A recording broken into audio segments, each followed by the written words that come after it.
Bayangkan seorang perempuan muda, duduk di singgasana kerajaan terbesar di Jawa, diapit oleh dua keyakinan besar, dua kekuatan politik, dan satu keputusan yang akan mengubah sejarah selamanya.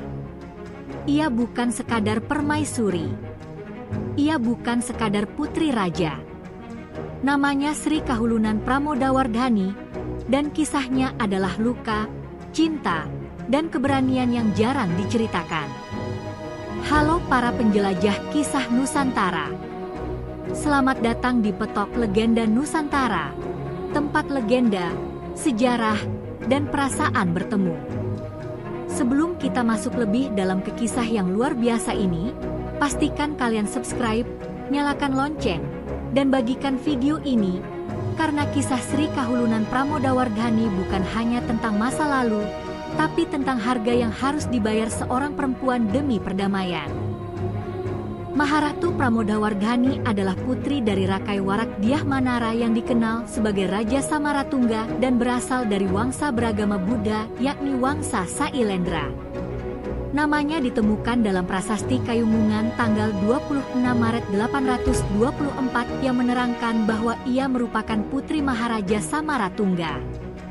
Pramodawardhani menjadi permaisuri dari Rakai Pikatan dari wangsa yang beragama Hindu pada tahun 832 M. Setahun kemudian, dia memperoleh kekuasaan di Jawa setelah berhasil memenangkan pertarungan untuk penguasaan dengan Balaputra Dewa. Pramodawardhani pun berkuasa bersama Rakai Pikatan sejak 833-856 M. Pramodawardhani lahir bukan di rumah biasa, melainkan di jantung kekuasaan, di dalam istana wangsa Sailendra yang megah namun dingin. Sejak tangis pertamanya pecah di malam sunyi, para Brahmana telah berbisik satu sama lain. Anak ini, takdirnya berat, kata seorang pendeta tua sambil memejamkan mata. Ia adalah putri Raja Samaratungga, raja besar yang namanya disegani, namun bahkan di usia bayi, Pramodawardhani telah memikul sesuatu yang tak terlihat, beban sejarah.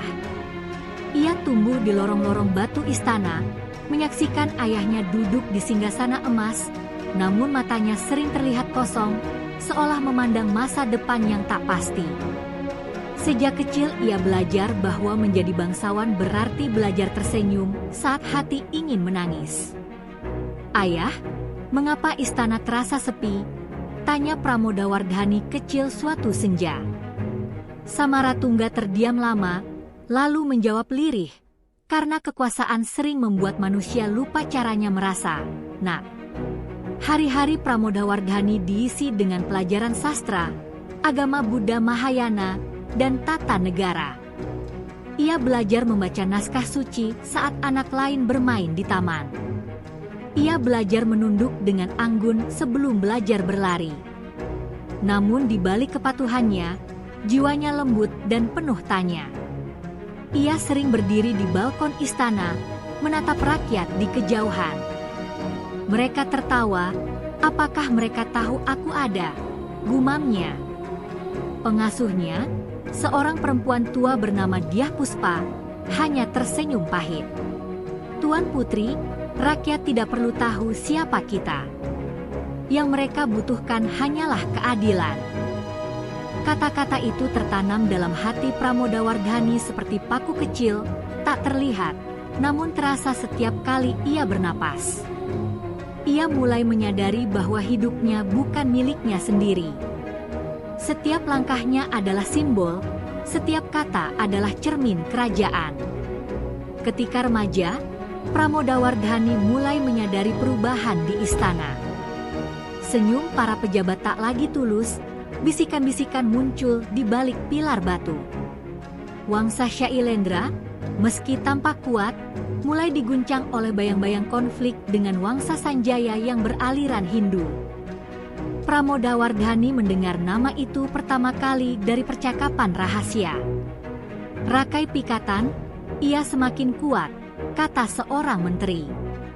Nama itu melekat di benaknya, meski belum ia pahami artinya. Suatu malam ia bertanya pada ayahnya, "Ayah, mengapa semua orang berbicara dengan suara pelan akhir-akhir ini?" Samaratungga menatap putrinya lama, lalu berkata, "Karena kerajaan seperti api, Nak. Terlalu terang, ia membakar. Terlalu redup, ia padam." Kata-kata itu membuat dada Pramodawardhani sesak. Ia tahu badai akan datang. Di tengah gejolak itu, pembangunan Candi Borobudur mencapai puncaknya. Pramodawardhani sering diajak ayahnya meninjau bangunan suci tersebut. Ia menyentuh relief-relief batu yang dingin, namun merasakan kehangatan doa yang terukir di sana. "Ayah, mengapa kita membangun sebesar ini?" tanyanya. Samaratungga tersenyum lelah. "Karena manusia akan mati, Nak, tapi kebaikan harus ditinggalkan." Kalimat itu membuat mata Pramodawardhani basah. Ia mulai memahami bahwa ayahnya sedang berpacu dengan waktu. Dan benar saja, tak lama kemudian, kesehatan Samaratungga memburuk. Istana kembali sunyi, kali ini bukan karena kekuasaan, melainkan karena ketakutan akan kehilangan. Saat Samaratungga wafat, langit seakan runtuh di atas kepala Pramodawardhani. Ia berdiri di depan jenazah ayahnya, tubuhnya gemetar, namun wajahnya harus tetap tenang. "Mulai hari ini, engkau Sri Kahulunan," bisik seorang Brahmana. Gelar itu megah, namun terasa seperti rantai. Malam itu, Pramodawardhani menangis sendirian di kamar istana. "Ayah, aku belum siap," isaknya pelan. Tak ada jawaban. Hanya obor yang berkelip, seolah mengingatkannya bahwa mulai detik itu, ia bukan lagi sekadar putri. Ia adalah pemimpin di dunia yang tak ramah pada air mata perempuan. Waktu berlalu seperti air yang mengalir pelan di sela batu, tak terasa, tapi meninggalkan bekas. Pramodawardhani kini bukan lagi gadis yang hanya berlari di halaman istana. Ia telah tumbuh menjadi perempuan dengan tatapan tenang, namun di balik matanya tersimpan kegelisahan yang tak pernah benar-benar padam. Setiap pagi, ia duduk di balairung, mendengarkan laporan para pejabat kerajaan. Suara mereka berlapis-lapis tentang panen, perdagangan, hingga perbatasan. Namun di antara semua itu, ada satu bayang yang selalu menghantui: perbedaan keyakinan yang kian menajam di dalam istana. "Paduka terlihat lelah," ujar seorang dayang dengan suara pelan. Pramodawardhani tersenyum tipis. "Aku hanya berpikir," jawabnya, menatap lantai batu yang dingin. Ia tahu, menjadi pemimpin bukan sekadar duduk di singgasana. Ia harus berdiri di tengah badai, tanpa boleh roboh. Di balik dinding istana, bisik-bisik mulai tumbuh seperti api kecil yang dibiarkan menyala. Para bangsawan terbelah, sebagian setia pada ajaran Buddha yang dianut Pramodawardhani, sebagian lain menguatkan pengaruh Siwa. Setiap perjamuan, senyum mereka terlihat sama, tapi nada suara berbeda. "Paduka harus memilih," kata seorang penasehat tua, suaranya berat. "Kerajaan tak bisa berdiri di dua kaki." Pramodawardhani menoleh perlahan.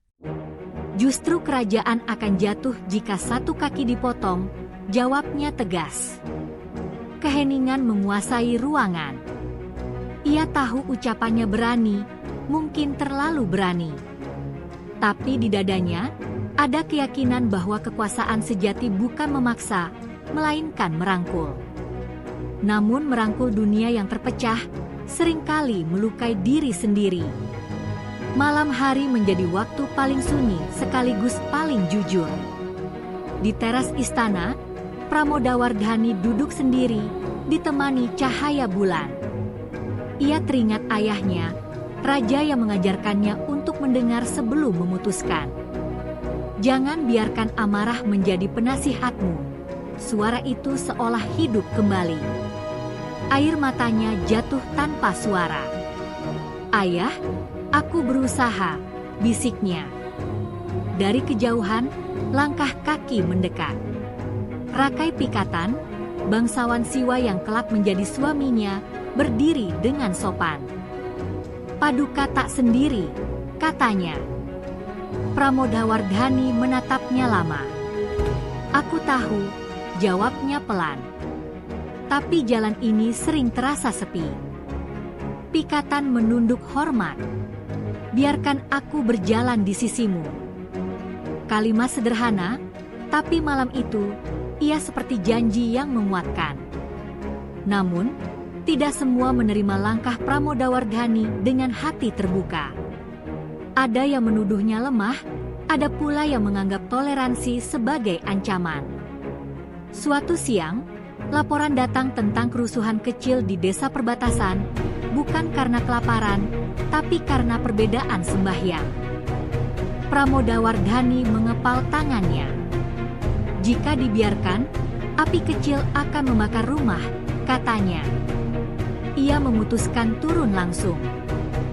Paduka, ini berbahaya, seru seorang pengawal. Ia menoleh mantap. Lebih berbahaya jika pemimpin hanya bersembunyi. Di desa itu, ia berbicara pada rakyatnya, tanpa mahkota, tanpa jarak. Aku tidak meminta kalian menjadi sama, ucapnya lantang. Aku meminta kalian menjadi manusia.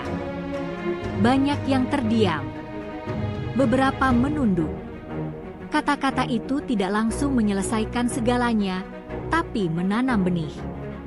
Ketika kembali ke istana, Pramodawardhani sadar bahwa setiap langkahnya akan selalu diuji. Ia mungkin dicintai, mungkin pula dibenci. Tapi satu hal pasti, ia tak akan mengkhianati nuraninya. Di hadapan singgasana, ia berdiri lebih tegak dari sebelumnya. Jika aku harus menanggung luka demi persatuan, katanya pada para pejabat, maka biarlah luka itu menjadi bagian dari sejarah. Ruangan hening. Di saat itu, Pramodawardhani bukan hanya putri raja, ia adalah simbol harapan yang rapuh, namun berani. Dan jauh di dalam hatinya, ia tahu badai yang lebih besar sedang menunggu. Tapi ia siap. Langit pagi di bumi Mataram tampak kelabu, seolah ikut merasakan kegelisahan di dada Sri Kahulunan Pramodawardhani. Di balik jendela istana yang terbuka, angin membawa suara rakyat, doa, keluhan, dan harapan, yang semuanya bermuara pada satu nama, dirinya. Sejak resmi menyandang gelar Sri Kahulunan, penguasa perempuan tertinggi di tanah itu, hidupnya tak lagi milik sendiri. Setiap langkah adalah keputusan, setiap napas adalah tanggung jawab. Ia berdiri memandangi halaman istana tempat para prajurit berlatih, namun pikirannya melayang jauh, ke masa ketika ia masih seorang putri yang bebas tertawa. Apakah aku cukup kuat? Bisiknya pelan, seakan bertanya pada bayangan sendiri di kaca jendela. Di belakangnya, Dayang Setia mendekat dengan langkah hati-hati. Paduka, para rakrian menunggu di Balairung. Mereka membawa kabar dari perbatasan. Pramodawardhani menutup matanya sejenak. Ia tahu, kabar dari perbatasan jarang membawa kedamaian. Ketegangan antara Wangsa Shailendra dan Sanjaya makin terasa, seperti bara yang menunggu hembusan angin. Ketika ia melangkah menuju Balairung, langkahnya anggun, namun di dalam dadanya, gelombang kegelisahan saling bertabrakan. Ia adalah pemersatu, namun juga sasaran dari mereka yang tak rela dipimpin oleh seorang perempuan. Hari itu, ia sadar, mahkota emas di kepalanya terasa lebih berat dari sebelumnya. Balairung istana dipenuhi suara bisik-bisik ketika Pramodawardhani duduk di singgasananya. Para bangsawan menunduk hormat, namun sorot mata mereka menyimpan berbagai maksud. Rakrian Patapan maju selangkah, suaranya tegas namun penuh kehati-hatian. Paduka Sri Kahulunan, ucapnya, perbatasan barat mengalami gejolak.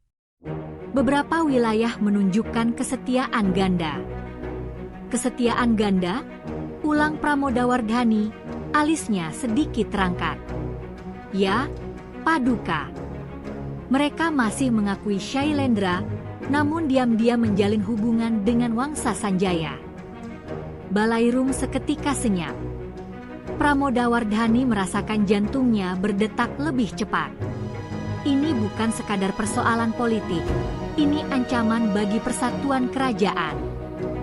Ia menoleh ke arah suaminya, Rakai Pikatan, yang duduk beberapa langkah darinya. Wajah Pikatan tenang, namun matanya tajam seperti mata elang. Paduka, kata Pikatan perlahan, ini adalah saatnya menunjukkan ketegasan. Kerajaan tak boleh terbelah. Pramodawardhani menggenggam sandaran singgasana. Ia tahu, setiap keputusan akan berdampak pada ribuan nyawa. Ketegasan tanpa kebijaksanaan hanya akan melahirkan luka, jawabnya lembut namun mantap. Kita tidak akan mengangkat senjata lebih dulu. Kirim utusan. Biarkan kata-kata mendahului tombak. Sebagian bangsawan mengangguk, sebagian lainnya tampak ragu. Namun disitulah Pramodawardhani berdiri, di antara kekuatan dan belas kasih, mencoba menjaga keseimbangan yang rapuh. Malam itu, Pramodawardhani duduk di taman istana, ditemani cahaya obor dan suara serangga malam. Rakai Pikatan mendekat, duduk di sampingnya tanpa berkata apa-apa untuk beberapa saat.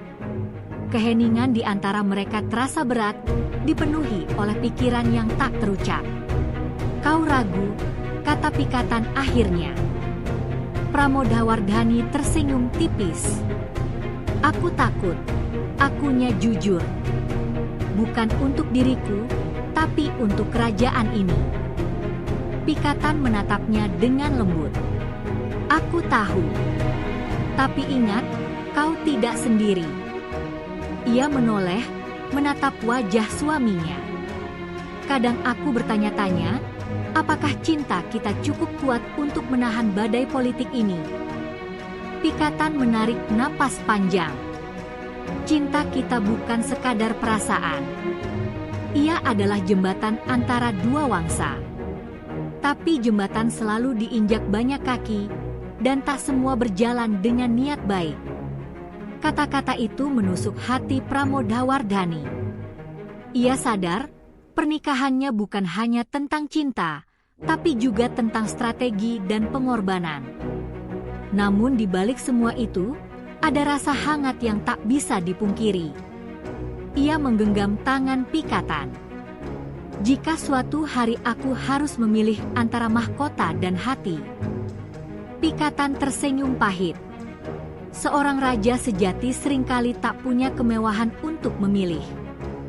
Malam itu, di bawah langit penuh bintang, mereka duduk berdampingan, menyadari bahwa cinta mereka sedang diuji oleh sejarah. Hari demi hari berlalu, dan kabar dari para utusan membawa berita yang semakin mengkhawatirkan. Beberapa wilayah menolak tunduk, sementara desas-desus tentang persiapan perang mulai menyebar. Pramodawardhani mengurung diri di ruang pemujaan, mencari ketenangan dalam doa. Di hadapan arca dewa-dewi, ia menundukkan kepala, air mata jatuh tanpa suara. Wahai para leluhur, bisiknya, tunjukkan jalan yang benar. Dalam keheningan itu, ia teringat ajaran ayahnya, bahwa kekuasaan sejati bukan terletak pada pedang, melainkan pada kemampuan meredam amarah. Namun dunia tak selalu seindah ajaran. Ketika ia keluar dari ruang pemujaan, wajahnya tampak lebih tegar. Ia memanggil para rakrian dan mengumumkan keputusan besar. Kita akan memperkuat pertahanan, katanya. Bukan untuk menyerang, tapi untuk melindungi. Beberapa orang tampak lega, yang lain masih menyimpan kekhawatiran. Pramodawardhani tahu, keputusan ini adalah jalan tengah yang berbahaya. Namun baginya, lebih baik berjalan di jalan sempit daripada terjerumus ke jurang peperangan tanpa harapan damai. Menjelang senja, Pramodawardhani berdiri di atas benteng istana, memandangi matahari yang perlahan tenggelam. Warna jingga di langit mengingatkannya pada darah dan emas, dua hal yang selalu menyertai kekuasaan. Ia menarik napas dalam-dalam, merasakan beratnya sejarah di pundaknya.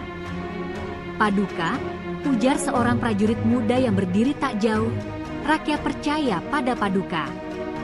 Ia menoleh, tersenyum lembut. Kepercayaan adalah amanah paling berat. Dalam hatinya, ia berjanji akan menjaga amanah itu, meski harus mengorbankan kebahagiaan pribadi. Babak baru dalam hidupnya telah dimulai, babak di mana cinta, kekuasaan, dan darah sejarah saling bertaut. Dan Sri Kahulunan Pramodawardhani tahu, badai terbesar mungkin belum datang. Ia menatap Cakrawala, siap menghadapi apapun yang menunggu di balik malam. Angin pagi di Istana Medang membawa aroma dupa dan bunga kenanga. Sri Kahulunan Pramodawardhani berdiri di beranda tinggi, menatap jauh ke arah pegunungan. Di balik keindahan alam itu, hatinya berkecamuk. Pernikahannya dengan Rakai Pikatan telah menyatukan dua kekuatan besar, Buddha dan Siwa. Namun, persatuan itu bukan tanpa luka. Di dalam istana, bisik-bisik tak pernah berhenti. Apakah sang ratu terlalu lembut? Apakah darah Sailendra masih pantas memerintah? Pramodawardhani menutup mata, menarik napas panjang. Aku bukan lemah, bisiknya pada diri sendiri. Aku hanya memilih damai. Tapi damai seringkali dianggap sebagai kelemahan oleh mereka yang haus kuasa. Di aula istana, Rakai Pikatan menunggunya.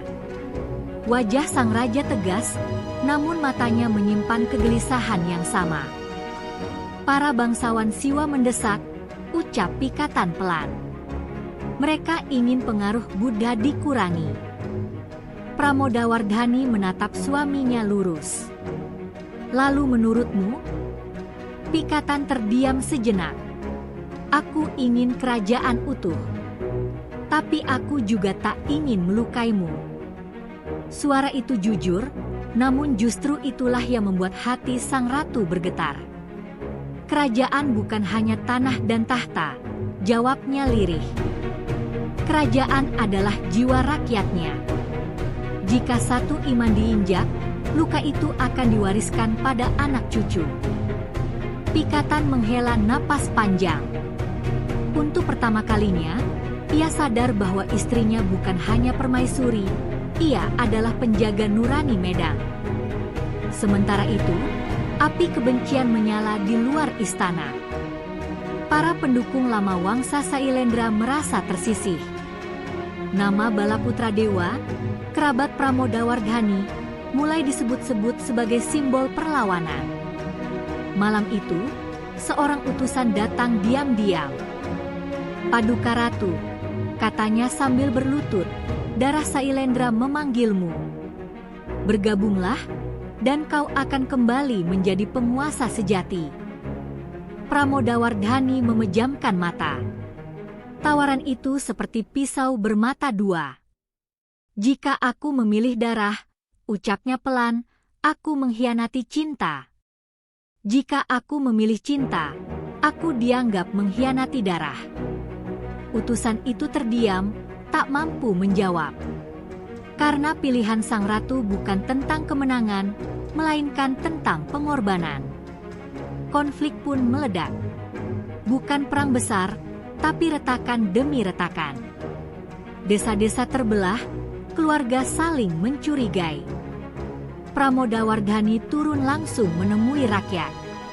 Ia duduk di tanah, mendengar keluh kesah mereka. Kami lelah, Paduka, kata seorang petani.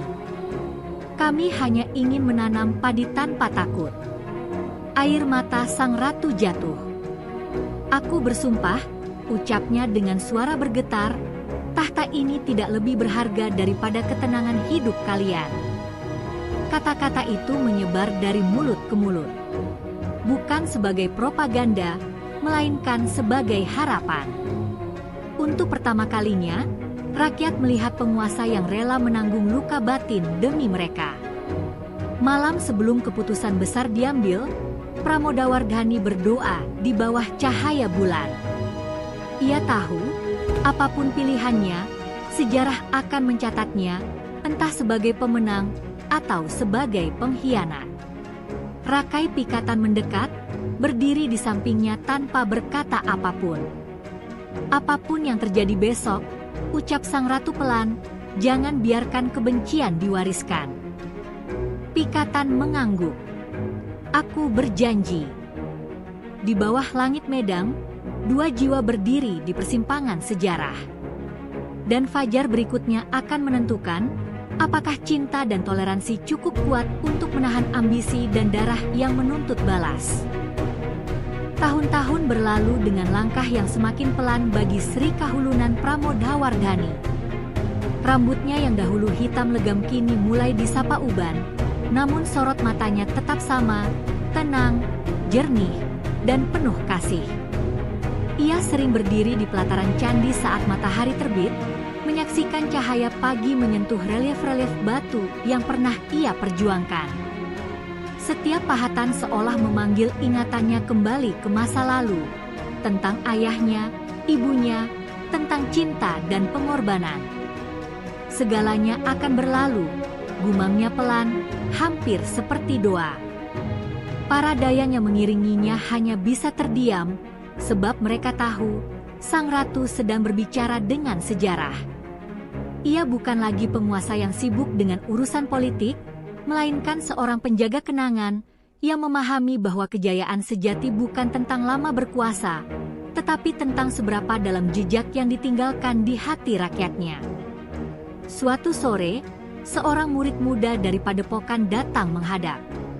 Wajahnya polos, matanya penuh rasa ingin tahu. Sri Kahulunan, katanya dengan suara gemetar, apa yang harus kami ingat tentang Paduka kelak? Pramodawardhani tersenyum lembut, senyum seorang ibu yang menatap anaknya. Ia tak langsung menjawab. Tangannya menyentuh batu candi yang dingin, lalu berkata, jangan ingat aku sebagai ratu. Ingatlah aku sebagai manusia yang mencoba adil. Murid itu terdiam. Jika kelak kau berkuasa, lanjutnya, ingatlah bahwa kekuatan tanpa welas asih hanyalah kehancuran yang tertunda. Kata-kata itu sederhana, namun menusuk dalam. Murid itu menunduk hormat, sementara sang ratu memandang langit senja, seolah menitipkan pesannya pada angin agar tak lekang oleh waktu. Saat ajal mulai terasa mendekat, Pramodawardhani tidak meminta istana megah atau upacara besar. Ia hanya meminta satu hal, agar rakyatnya tetap hidup rukun, meski berbeda keyakinan dan jalan hidup. Di pembaringannya, suara lonceng candi berdentang lirih, mengiringi napasnya yang semakin pelan. Seorang abdi setia menggenggam tangannya dan berbisik, Paduka telah melakukan segalanya. Mata sang ratu terbuka sedikit, lalu ia tersenyum. Belum, jawabnya pelan, selama masih ada satu hati yang belum merasakan keadilan. Setelah itu, napasnya berhenti dengan tenang, seperti lilin yang padam tanpa angin. Tak ada jerit, tak ada kegemparan, hanya kesunyian yang syarat makna.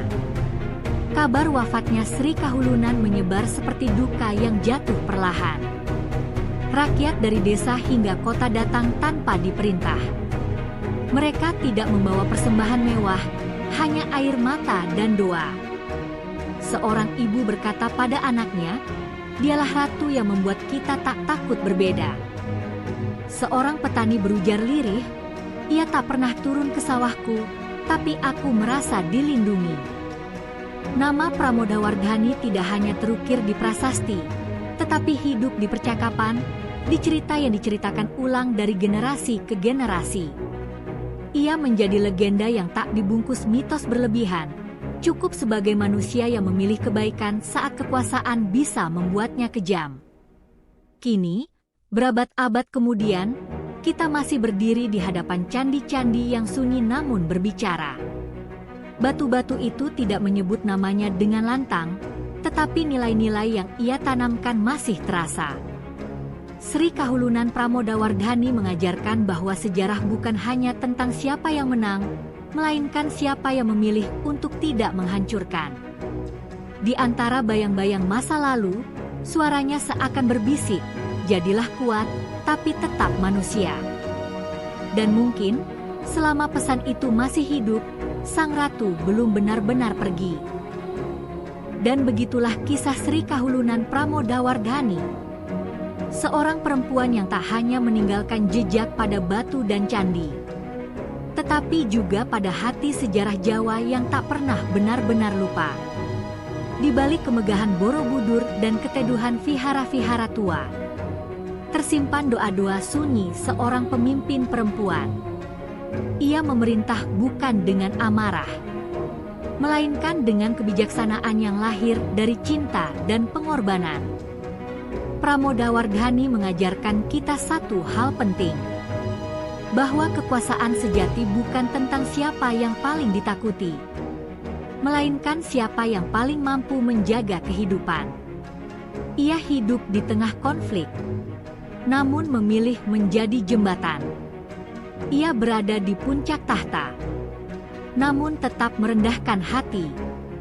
Dan mungkin, di zaman sekarang, ketika suara lembut sering kalah oleh teriakan, kisah Pramodawardhani kembali mengingatkan kita bahwa ketenangan juga bisa mengubah dunia. Jika kamu merasa kisah ini menyentuh hati, jangan lupa like video ini. Subscribe channel ini agar tidak ketinggalan kisah-kisah besar Nusantara lainnya. Dan bagikan ke orang-orang terdekatmu. Karena sejarah bukan hanya untuk diingat, tetapi untuk dipelajari dan dirasakan. Sampai jumpa di kisah berikutnya. Salam sejarah dan salam dari masa lalu.